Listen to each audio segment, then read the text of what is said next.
wa quwwatiha fi dzatiha wa ta'thiriha salah satu anwa'. Jadi kemaslahatan kebaikan manusia itu sesuai dengan kadar kekuatannya dan pengaruhnya salah satu anwa' yaitu ada 3.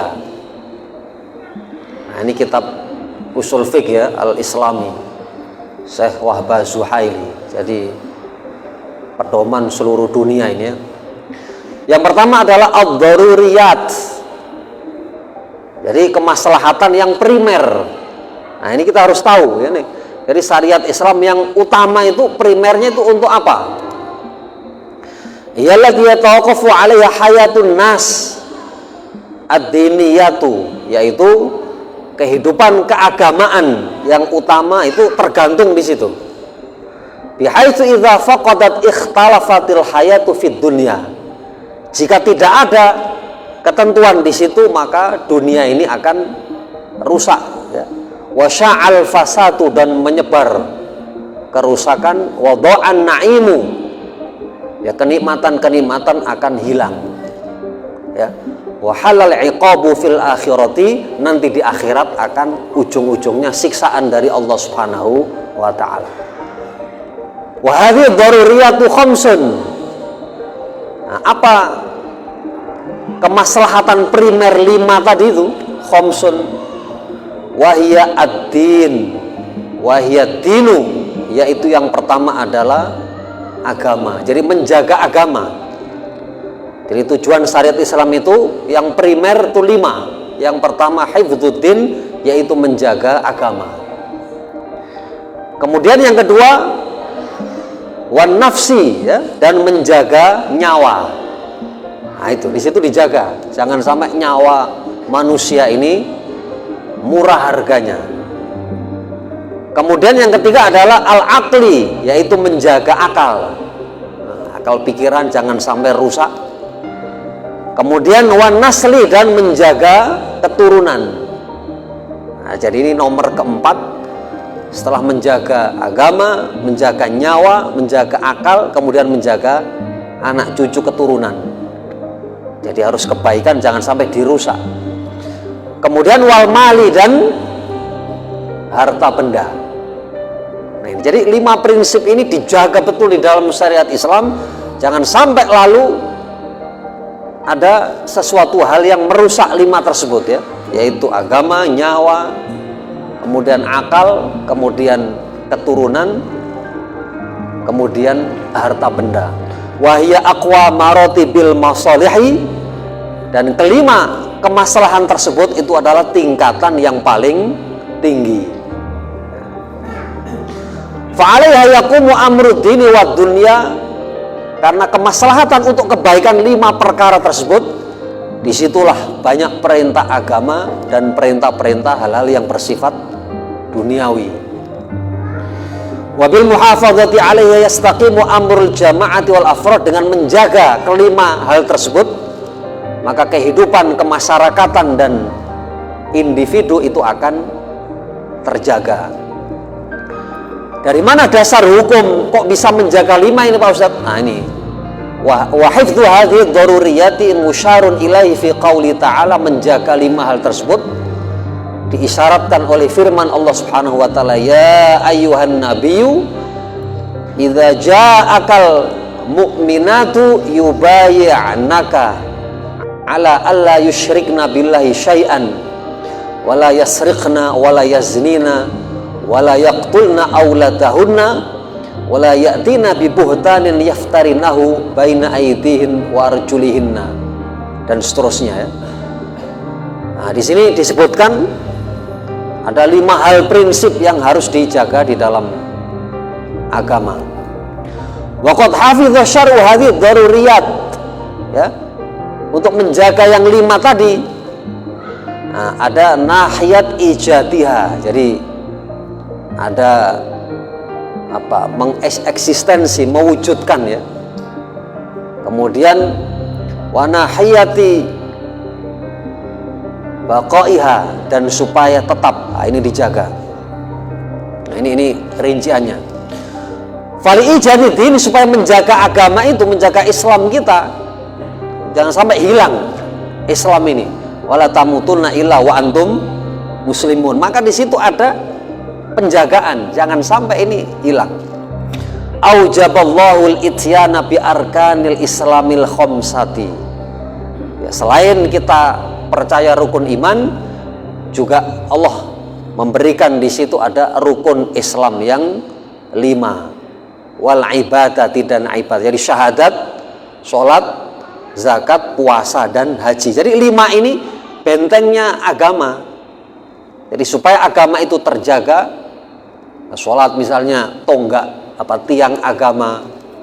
Nah, kalau orang sudah tidak sholat berarti sudah menghancurkan agama. Nah, walil muhafadzati alaihi syara'allahul jihad. Untuk menjaga agama itu maka ada namanya jihad.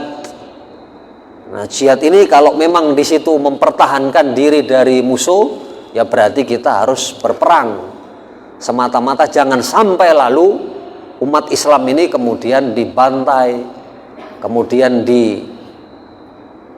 diserang, ya, bukan mencari musuh tetapi mempertahankan. Sebagaimana kita cek misalnya di dalam perang Badar, itu kaum musyrikin sudah melalui 440 kilo. Nah, jarak Madinah dengan Badar itu hanya sekitar 40 kilo. Nah, artinya siapa yang mulai? Berarti orang kafir musyrik. Sementara orang Islam bertahan jumlah 313, kemudian musuh ini 1000 orang. Nah, jadi bertahan. Alhamdulillah kemudian menang, sehingga di situ Allah membantu dengan diturunkan banyak para malaikat. Nah, perang Uhud juga begitu, bukan mencari musuh, tetapi Uhud itu hanya 10 kilo di Madinah. Nah, ini membuktikan siapa yang mulai dulu, berarti orang-orang musyrik, Abu Jahal, Abu Lahab, Abu Sufyan. Sehingga hampir 470 kilo mereka telah menyerang. Nah, sehingga 10 kilo, nah ini masih ada situsnya di Uhud ya. Kalau kita umroh, itu naik saja ke atas, itu ada namanya Jabal Rumat. Di situ kemudian 50 orang pasukan panah, ternyata yang 40 orang turun mencari harta rampasan. Nah, akhirnya Khalid bin Walid berbalik arah. Waktu itu dia pemimpin kafir pada saat itu, sehingga kemudian habis, sampai kemudian pada saat itu mengalami kekalahan ya, sampai Rasulullah ini giginya patah. Kemudian Hamzah bin Abdul Muttalib syuhada ya. Sehingga di dekat Uhud itu ada 2 makam, Abdullah bin Rawaha dengan Hamzah bin Abdul Muttalib. Nah, jadi artinya untuk menjaga agama bukan kita ini mencari musuh, tidak, tetapi kalau diserang ya sudah kita mempertahankan. Nah, selain itu bukan hanya jihad di perang saja, tetapi menjaga dengan ya kita ilmu, pengajian. Jangan sampai lalu ilmu-ilmu ini hilang. Maka di dalam Islam itu jangan sampai semua jadi tentara, tetapi harus ada yang menjadi ulama, menjadi cendekiawan-cendekiawan, supaya nanti agama ini bisa terjaga. Jangan sampai masjid rame, tapi ramenya karena tiang-tiangnya saja yang banyak, orangnya tidak ada. Nah itu. Jangan sampai orang banyak sholat tapi dia tidak tahu tata caranya. Nah, di situ untuk menjaga agama berarti dengan ilmu ya, dengan ilmu pengetahuan. Nah, kemudian wasaddu anil irtidad, larangan murtad. Nah, ini menjaga ini, jangan sampai itu ya, karena harta benda, karena perempuan, lalu kemudian sudah mohon maaf ini saya tinggalkan agama ya. Naudzubillah min dzalik, jangan. Nah, kalau dalam aturan syariat Islam itu diperingatkan terus-menerus ya, tidak mengindahkan maka bisa dieksekusi, eksekusi mati. Tetapi ini apabila memang di situ ada pemerintahan yang Islam ya. Nah, kalau sekarang kan hanya sekedar kita mengingatkan. Maksudnya jangan sampai gara-gara harta benda duniawi lalu kemudian kita naudzubillah min dzalik ya bisa murtad ya. Ini jadi ada aturan-aturan di dalam Islam, jangan sampai murtad balik lagi. Nah itu akibatnya tidak diterima ya. Nah, ini untuk menjaga agama. Wali ijatin nafsi, untuk menjaga nyawa. Syara'allahu zawaja, disyariatkan menikah. Jadi menikah, kenapa? Menikah itu ibadah. Karena Allah sengaja di situ dengan pernikahan itu supaya nyawa manusia berkembang biak terus. Jangan sampai terjadi hari kiamat tetapi manusia sudah punah. Nah itu, jadi Allah bermaksud, aduh kok susah ini biaya anak, susah kalau punya bayi begadang malam, belum membiayai istri dan sebagainya. Itu di situ nilai ibadah. Kenapa? Karena Allah sengaja titipkan di dalam kesulitan di situ, itu untuk menjaga jangan sampai manusia punah. Karena nyawa manusia harus dijaga ya. Bitawaludi wa tanasuli, dengan menikah dan mempunyai anak. Di Jepang itu sudah kesulitan Pak Sarul. Bingung itu karena biaya hidup tinggi sehingga orang bujangan gitu tidak mau kawin. Dan memang prostitusi itu sangat banyak. Pak Sarul tidak usah ke sana, khawatir terpengaruh ya. Nah, itu akibatnya mereka bingung, aduh bagaimana kalau nasib kita punah ini.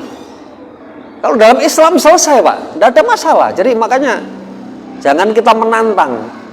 Nah, coba lihat saja kalau misalnya begitu terus, bisa takut menikah karena biaya hidup tinggi, akhirnya memilih pelacur-pelacur. Habis itu nanti tidak ada yang mau punya anak.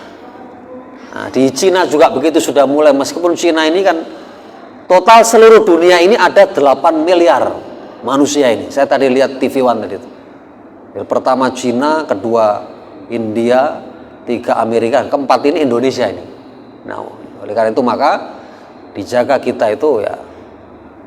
Di Eropa pun sudah agak orang males-malesan, tetapi karena ada orang dari Timur Tengah sehingga mereka menikah dan punya anak sehingga aman. Tapi kalau di Korea, Korea Selatan, di Jepang ini mengkhawatirkan itu.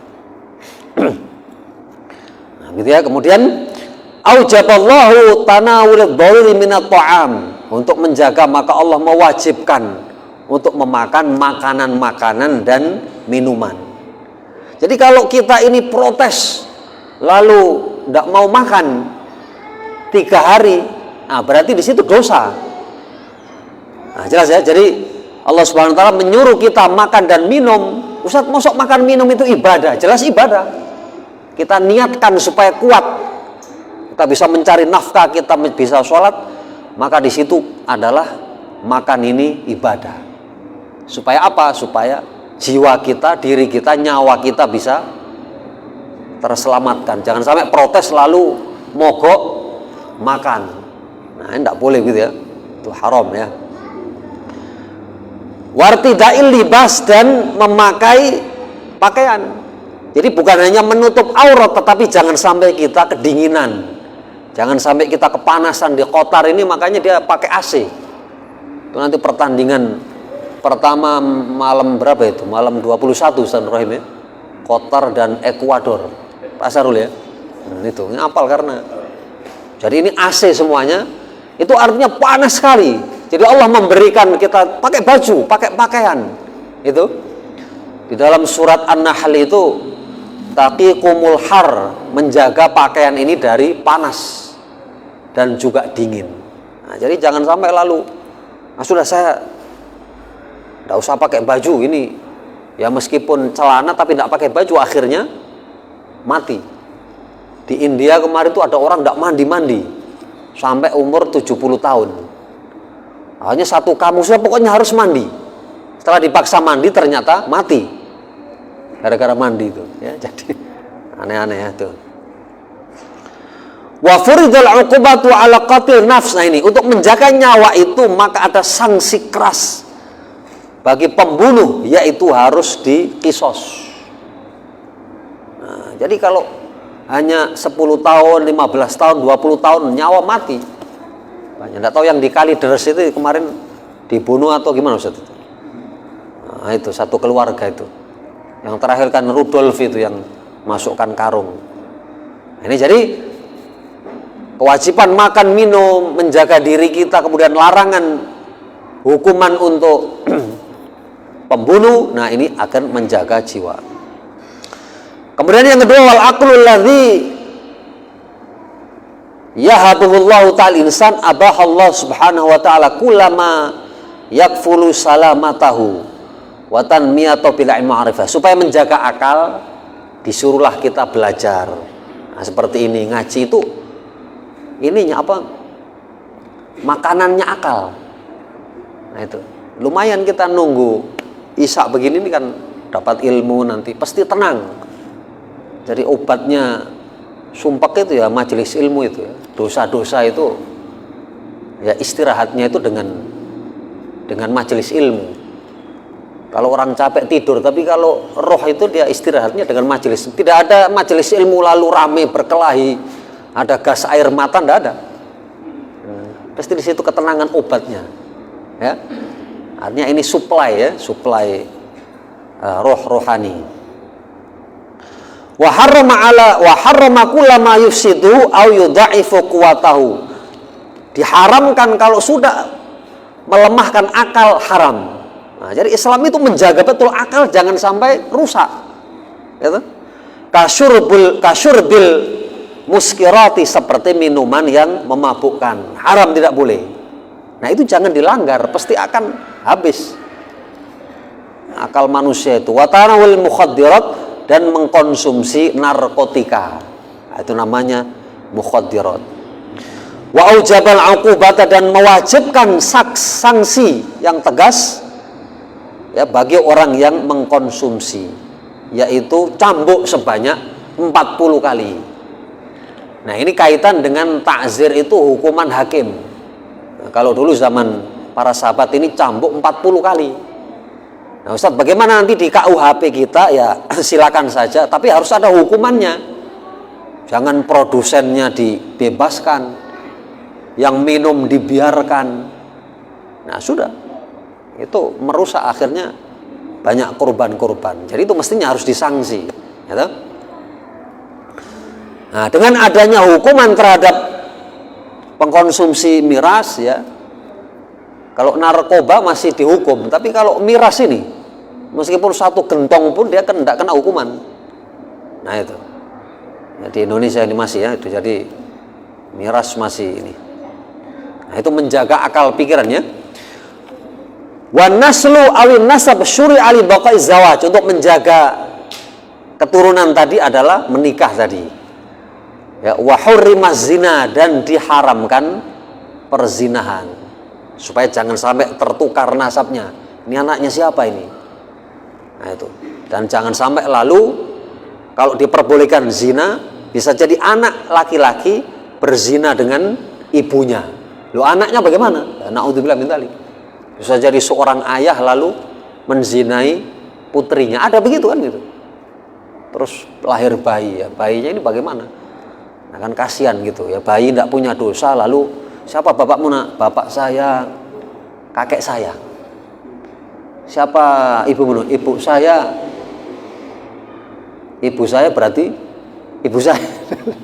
Nah itu, jadi karena akibat dari seorang laki-laki menzinai anak kandungnya sendiri. Kadang-kadang anak tiri. Nah, anak tiri itu mestinya juga harus keluar. Kalau sudah dewasa, keluar. Jangan kemudian menikah dengan ibunya, dia di situ terus. Pernah kejadian di Ngawi itu, gitu. Hanya dia diancam gitu, tidak boleh. Ini siapa yang menghamili itu? Nah, ternyata ujung-ujungnya pada saat istrinya pergi ke pasar, ya sudah. Nah, sehingga kalau anak tiri ini sudah ditaruh di pondok di mana lah gitu, kuliah, nah, jangan dibiarkan di situ. Karena pasti ibunya keluar, akhirnya bapak tirinya ini namanya hidup satu rumah.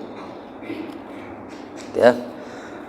Wakhtilatul ansab, dan menjaga supaya tidak ada percampuran nasab. Wal qadzafu, dan tidak boleh menuduh wanita berbuat zina. Jadi wanita baik-baik. Nah, kemudian juga ada hukumannya. Apa hukumannya itu? Yaitu dicambuk ya 100 kali bagi bujangan. Tapi kalau dia sudah menikah, maka itu hukuman mati. Nah, insya Allah nanti bertahap lah, itu kan KUHP kita ini masih warisan Belanda. Kalau sekarang bujangan ya tidak ada hukumannya, hanya dicatat oleh Satpol PP, jangan diulangi. Nah, nanti di sana jangan diulangi, 1000 kali jangan diulangi. Nah gitu. Tapi kalau istrinya mengadukan baru kena pidana paling hanya sekian tahun.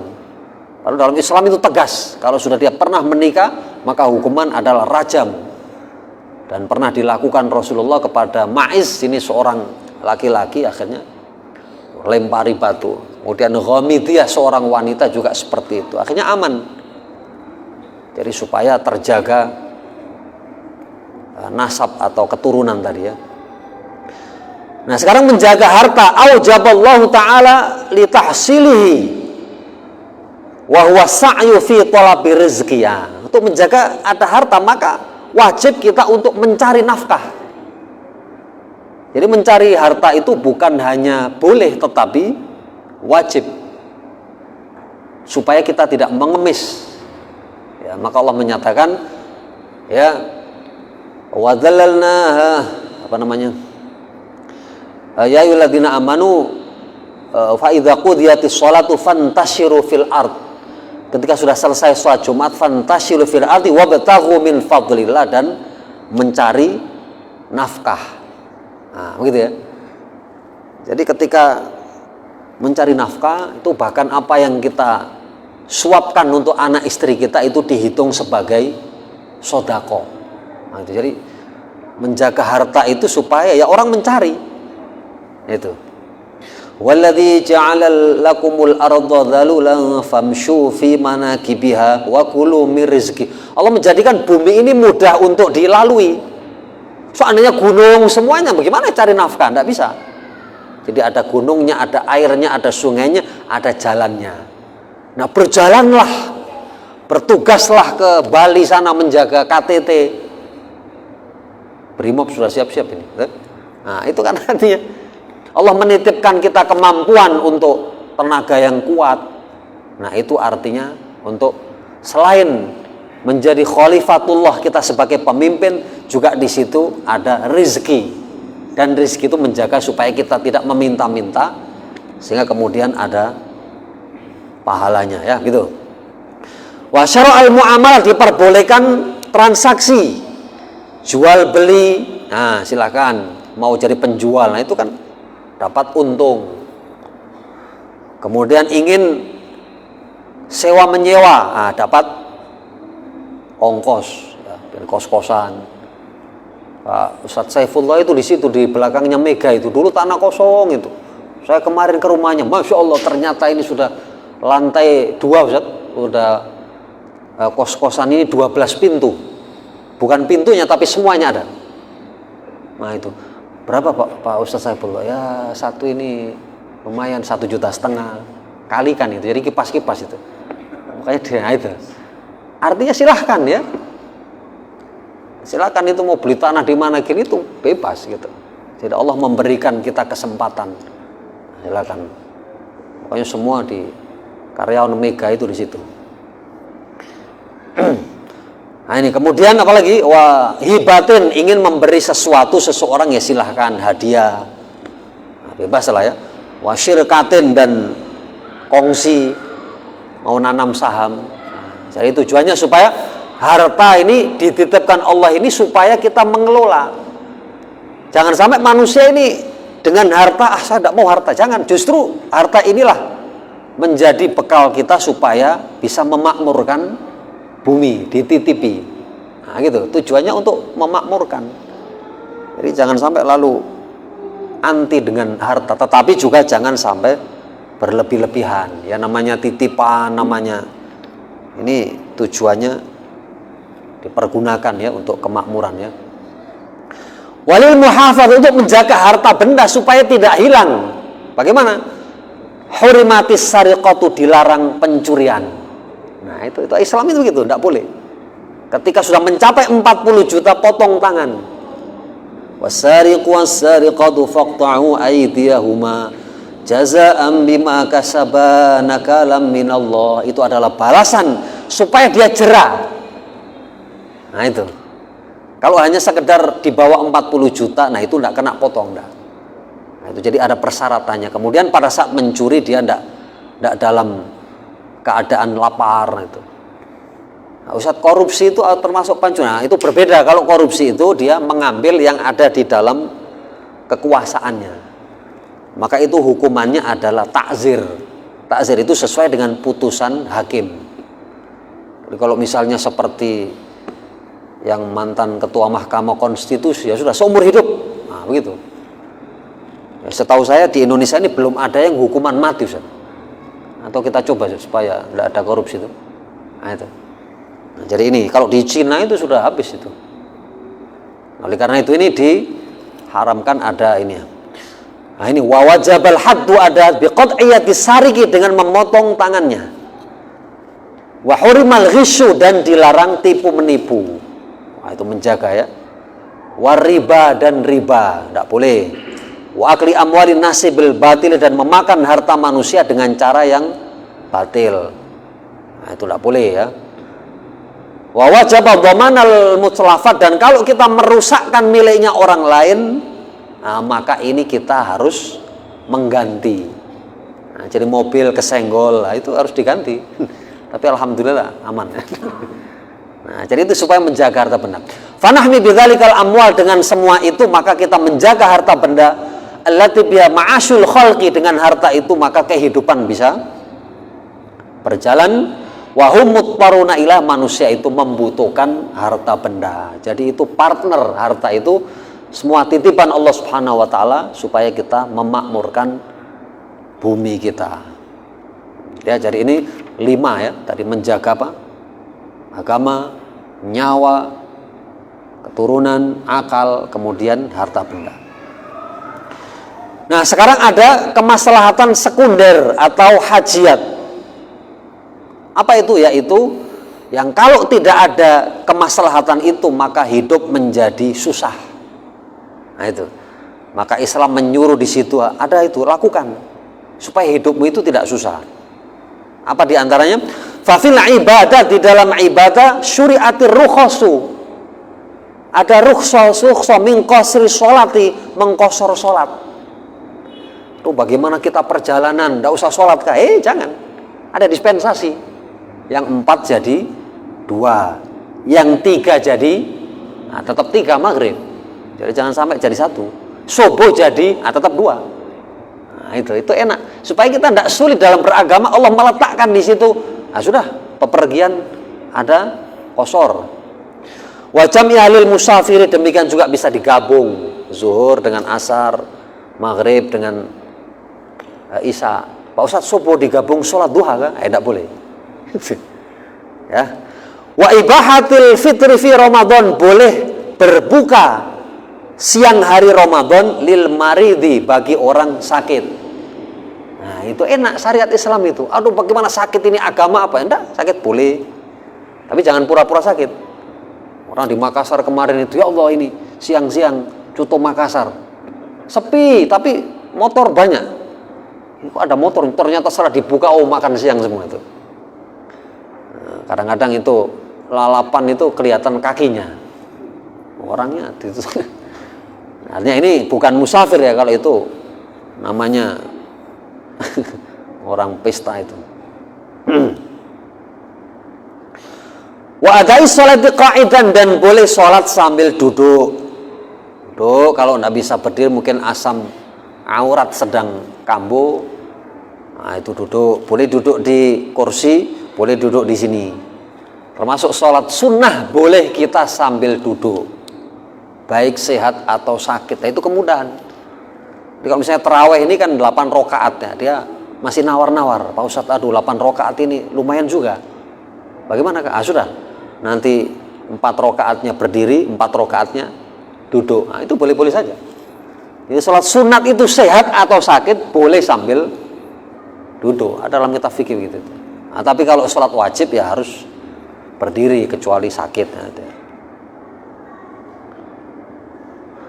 Wasukuti sholat anil haidi dan gratis sholat. Boleh tidak sholat untuk siapa?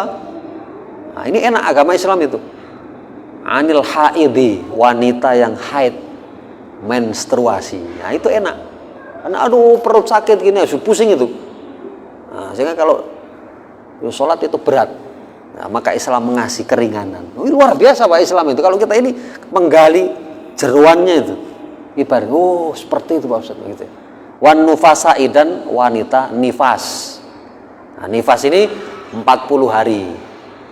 Nah, bagaimana kalau keguguran ya?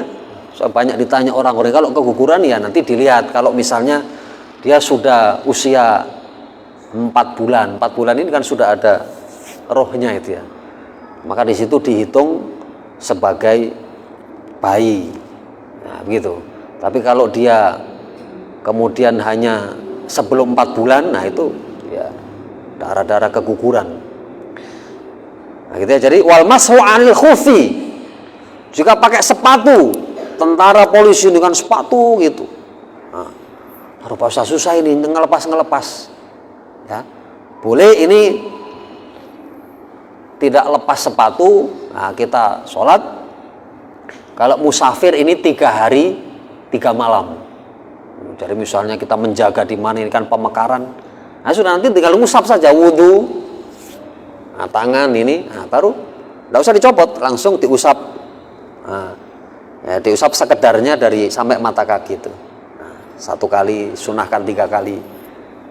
Nah setelah itu sholat sambil pakai sepatu.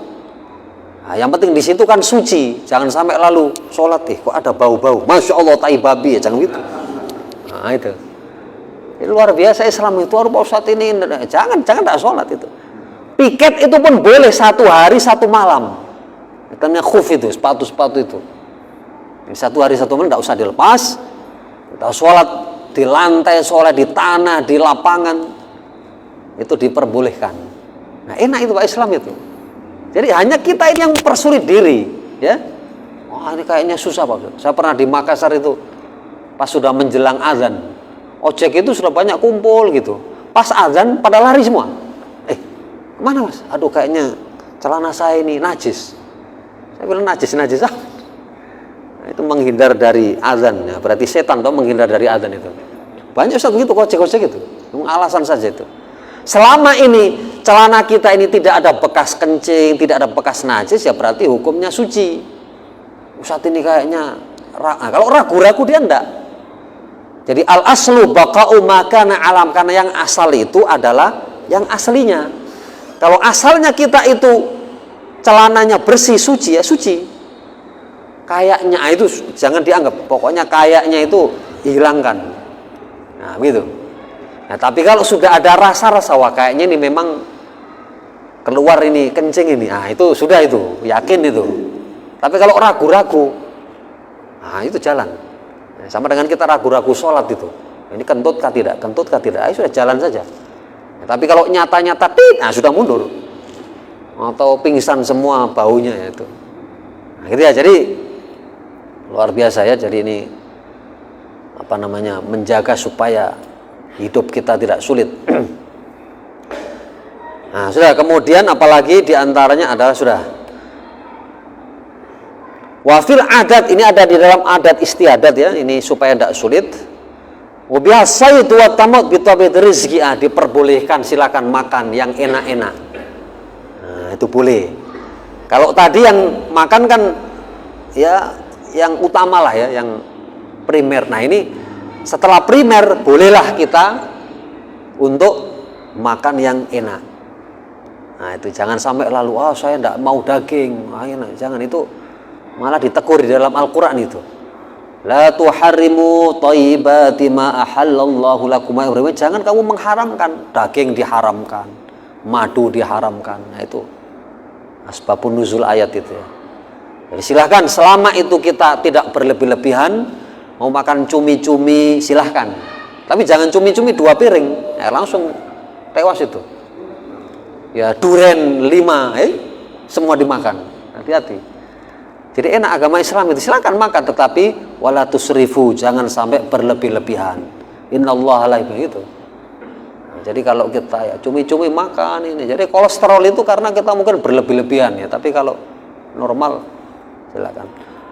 Wal malbasi, baju juga begitu, silakan ibu-ibu baju 3 lemari, tapi yang penting lunas, jangan nyicil. Nah, dan jangan kemudian ada kesombongan. Nah itu, jadi jangan sampai kemudian gara-gara akhirat saya tidak perlu baju lah, baju biasa saja compang, jangan. Jadi baju yang bagus, Idul Fitri pakai baju yang bagus, pakai. Nah itu Luar biasa, Islam itu menjaga ya, jangan sampai terlalu berlebih-lebihan. Wal maskani, silakan rumah bagus, mau lantai 2, 3, 7 apartemen ya, tetapi intinya jangan sombong, jangan berlebih-lebihan lah. Anggota keluarganya 4, suami istri anak 2, baru kamar 40, itu apa? Nah itu, jadi boleh kita bagus-bagus ya, nah, dan itu jangan kita mengharamkan diri kita ya. Nah, terakhir ya, karena sudah mau isya ini ya. Wa fil muamalat ya, di dalam muamalat ubihat al-uqud li hajatin nas. Ya. Misalnya akad-akad ya. Untuk kebutuhan-kebutuhan tertentu ya, supaya tidak terjadi kesulitan. Misalnya ini contoh ya, seorang anak ini dia ada harta warisan sekian banyak, lalu masih kecil. Nah, maka Islam menyatakan sudah jangan dikasih dulu, supaya hartanya tidak hilang, maka keluarganya, pamannya kemudian ngurus ya, baru nanti kalau sudah besar dikasihkan. Baik, yang paling terakhir ya ini gandengannya. Nah, sekarang kalau tadi primer kemudian sekunder, ini tersier, kebutuhan tersier ini, penyempurnaan. Fafil ibadat, di dalam ibadat syuriat at-taharat. Nah, disyariatkan bersuci. Nah, ini supaya bersih, rapi, ada wudhu, ada mandi dan sebagainya. Wasitrul aurati fi sholat, dan menutup aurat di dalam sholat. Wa akhdiz zinati, dan pakaian-pakaian yang bagus. Jadi Indonesia ini fashionnya ini nomor 1 di seluruh dunia. Tapi jangan lalu di pinggir trotoar zebra cross lalu lenggak-lenggok pakaian. Nah, kalau perlu diganti gitu dengan baju-baju muslimah, tapi jangan di trotoar begitu. Ya. Ganti dengan apa Ustaz? Di atas api gitu kan. Nah, gitu. Itu ya Allah, itu kan ada saja. Jadi ini fashion, alhamdulillah Indonesia ini surganya ya fashion. Jadi wafil muamalat ya, di dalam ini ada pelengkap-pelengkap. Di dalam ibadah juga ada taat min sholat wasiyam, ada ibadah-ibadah sunnah. Nah, silakan kalau masih semangat lagi sunnah. Puasa kalau mau lagi Senin Kamis. Kalau mau ingin memberi sodakoh terbuka luas. Jadi ini sudah teratur. Kalau wajib, sholat wajib, zakat. Nah, kalau ingin puasa saya masih ingin sodakoh, sholat sunat. Nah, itu namanya pelengkap. Diletakkan supaya ada pelengkapnya. Demikian juga di dalam muamalat. Muamalat ini ada pelengkap ya. Muasyaratiz zaudah, berlaku baik dengan istri. Wa bi muasyaratil wali aqta zajmarita fi ra'i aksar fuqaha. Nah, sebaiknya wali nikah itu langsung, jangan diwakilkan. Jadi bapaknya langsung yang mengakadkan anak kandungnya. Jadi usahakan jangan diwakilkan. Nah, jadi ini ya, jadi aturan-aturan di dalam syariat Islam. Kemudian ini ada di dalam ukubat ini ya. Nah, dilarang untuk membunuh anak-anak perempuan di dalam peperangan. Nah, ini juga untuk menjaga juga ya. Jadi ini aturan Islam luar biasa. Meskipun itu terjadi perang, haram hukumnya membunuh anak-anak, membunuh wanita. Tapi kalau wanita intelijen lalu dia bawa bom, nah itu beda. Sebagaimana Rasulullah pernah diracun oleh orang Yahudi. Nah, seperti Israel itu dia punya namanya Mossad itu, Zat. Mossad ini intelijennya banyak perempuan. Nah, kalau memang itu dia membahayakan, nah itu termasuk boleh diperangi. Tapi wanita yang sipil gitu, yang kadang-kadang bantu-bantu ya jangan. Apalagi anak-anak ini tidak boleh dibunuh. Jadi saya rasa ya, ini artinya inti-inti dari kemaslahatan di dalam syariat Islam dijaga betul supaya kebutuhan pokok terpenuhi, kebutuhan sekundernya terpenuhi, kebutuhan tahsinnya juga terpenuhi, dengan intinya kita menjalankan syariat-syariat di dalam ajaran agama Islam. Saya kira ini yang bisa saya sampaikan, mudah-mudahan bermanfaat. Alhamdulillahirabbil alamin. Subhanakallahumma wa bihamdika asyhadu an la ilaha illa anta. Baik. Assalamualaikum warahmatullahi wabarakatuh.